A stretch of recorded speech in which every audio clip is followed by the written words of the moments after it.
To conceal his wealth, he intentionally acquired a 3,000 square meter mansion. The bedroom served as a storage space for gold, while the living room was packed with luggage filled with cash. Whenever his wife went looking for shoes, it would take her half a day because every shoebox was crammed with money. Each day, Jimmy brought home enormous amounts of banknotes.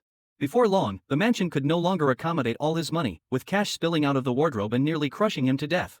So, he built a stable to stash more funds, but it still proved inadequate.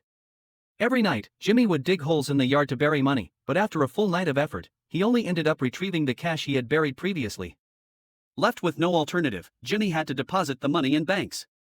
Because of Jimmy, this small town with a population of less than 1,000 opened more than a dozen banks, and banks even emptied their vaults to serve him exclusively.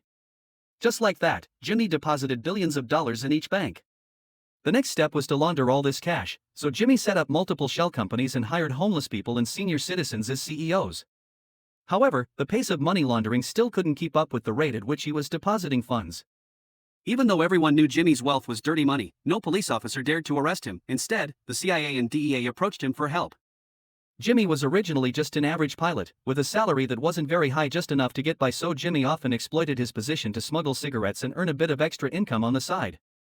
But the CIA quickly learned of his operations, and the agent didn't arrest him. Instead, he used the smuggling offense to threaten Jimmy.